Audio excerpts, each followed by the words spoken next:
Dalam pandangan manusia, wanita terbaik sering diukur dari rupa, harta, atau status. Tapi dalam pandangan Islam, wanita terbaik adalah yang paling taat kepada Allah, yang menjaga diri, menjaga sholatnya, dan menjaga lisannya. Wanita terbaik bukan yang paling sempurna, tapi yang terus berusaha menjadi lebih baik. Dia sabar dalam ujian, diam saat tersakiti, dan menangis dalam doa. Dia tahu bahwa kecantikan akan pudar, tapi ketaatan akan abadi di sisi Allah. Maka jadilah wanita yang dicintai langit, meskipun tidak dikenal bumi. Karena Allah melihat hati, bukan penampilan. Allah berkata, "Jika bukan karena engkau Muhammad, aku tidak akan ciptakan langit dan bumi beserta isinya." Tertunduk Nabi Muhammad. Ketika Nabi Muhammad mendengar kalimat ini dari Allah, Nabi Muhammad berkata, "Ya Rabb, kalau memang engkau ciptakan langit dan bumi karenaku, aku ingin bertanya kemudian, aku ini untuk siapa ya Rabb?" Lalu Allah menjawab, "Engkau kuciptakan khusus untuk menjadi kekasihku, wahai Muhammad." Kemudian Allah bertanya lagi kepada Nabi Muhammad, "Wahai Muhammad, engkau sudah tahu langit dan bumi ini kuciptakan karena engkau. Dan engkau sudah tahu engkau kuciptakan untuk siapa. Sekarang aku ingin bertanya kepadamu, aku ini untuk siapa wahai Muhammad?" Terdiam Nabi Muhammad, tidak bisa menjawab. Nabi Muhammad menundukkan kepalanya. Lalu Allah berkata, apa Allah katakan? "Ana liman yusalli alaika ya Muhammad." Sampaikan kepada semua umat-umatmu, wahai Muhammad, aku ini untuk semua umatmu yang lidahnya basah bersolawat kepadamu. Allah itu menaruh 2 malaikat di samping kanan dan kiri kita. Di samping sebelah kanan ada malaikat pencatat amal baik. Dan di samping kiri kita ada malaikat pencatat amal buruk. Jadi ketika seseorang melakukan amal baik, maka malaikat sebelah kanan langsung mencatatnya sebagai 1 pahala. Dan menariknya, ketika seseorang itu melakukan keburukan, Allah berbisik kepada malaikat sebelah kiri, "Jangan catat dulu. Boleh jadi setelah ini hambaku bertaubat." Allah tuh emang gitu. Ketika kita berbuat keburukan, Allah tutupi. Tapi ketika kita melakukan kebaikan, Allah umumkan. Allah berteriak kepada para malaikat, "Wahai para malaikat, lihat hambaku. Dia bertaubat." Jangan terlalu sibuk cari yang sempurna, yang baik akhlaknya, yang soleh, solehah. Kita bercermin dulu. Kira-kira aku ini udah pantas belum ya? Aku ini udah bener-bener baik belum ya? Lihat tuh, Robi'ah bin Ka'ab. Dia pepet Allah dulu buat dapetin Nabi. Rela ninggalin dunia demi mendapatkan pasangan yang baik. Jadi gini, kalau kita mau mancing ikan yang besar, maka pantesin dulu umpannya. Laki-laki yang baik hanya untuk perempuan yang baik. Jadi perbaiki diri dulu. Pilihan Allah itu nggak pernah ngecewain. Saya tidak ingin bersaing dengan siapapun. Saya miskin harta, juga miskin ilmu.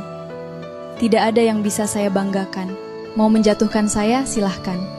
Mau memfitnah saya, juga silahkan. Wallahi, itu tidak berpengaruh di hidup saya. Wa ma akramakum indallah. Meskipun seisi dunia ini membenci saya tidak peduli. Setidaknya saya sudah bisa berdamai dengan diri sendiri dan belajar untuk tidak membenci siapapun dan tidak memandang rendah siapapun.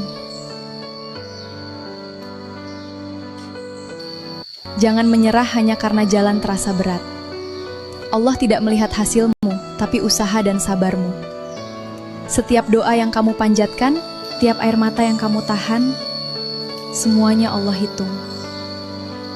Mungkin belum terkabul hari ini, tapi yakinlah, rencana Allah selalu lebih indah dari apa yang kita bayangkan. Kita nggak punya harta buat dipamerin, kita nggak punya ilmu buat dibanggain, kita cuma punya dosa yang harus dipertanggungjawabkan.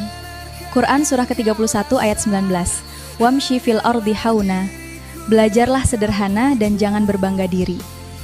Karena kenyataannya, kita nggak punya apa-apa di dunia ini, kecuali nyawa. Itu pun cuma titipan yang sewaktu-waktu pasti diambil sama yang punya. Dengarkan ini, saya bicara pelan-pelan. Allah lebih suka dengan tangisan para pendosa daripada seorang yang ahli ibadah tapi sombong. Jadi kamu gak perlu bertanya, bagaimana mungkin seorang pendosa bisa bertaubat? Kamu harus ingat satu hal, Allah bisa merubah sesuatu yang mustahil dengan cara yang lebih mustahil. Saya tidak ingin bersaing dengan siapapun. Saya miskin harta, juga miskin ilmu. Tidak ada yang bisa saya banggakan. Mau menjatuhkan saya, silahkan. Mau memfitnah saya, juga silahkan. Wallahi, itu tidak berpengaruh di hidup saya. Wa ma akramakum indallah. Meskipun seisi dunia ini membenci saya tidak peduli. Setidaknya saya sudah bisa berdamai dengan diri sendiri dan belajar untuk tidak membenci siapapun dan tidak memandang rendah siapapun. Saya tidak ingin bersaing dengan siapapun. Saya miskin harta, juga miskin ilmu. Tidak ada yang bisa saya banggakan. Mau menjatuhkan saya, silahkan.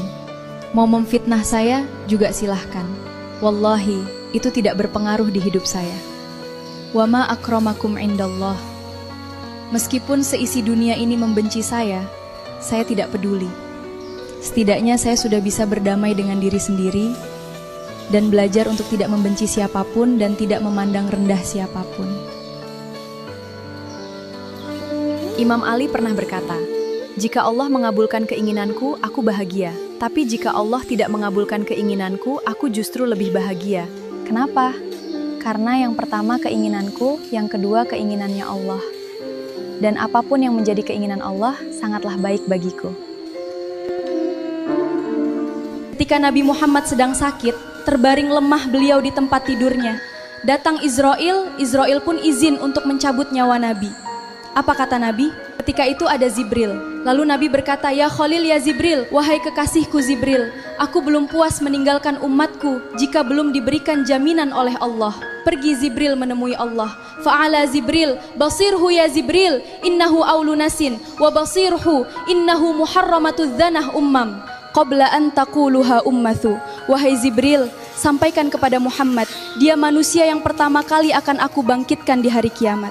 Dan akan menjadi manusia yang memimpin seluruh manusia kelak pada hari kiamat. Dan sampaikan kepadanya, jaminan dariku, bahwasanya neraka aku haramkan dimasuki oleh umatnya. Ini jaminan dariku wahai Zibril. Nabi Muhammad pada saat detik-detik nafasnya tidak memikirkan diri beliau, keluarga beliau, anak cucu beliau. Tapi beliau pikirkan kita.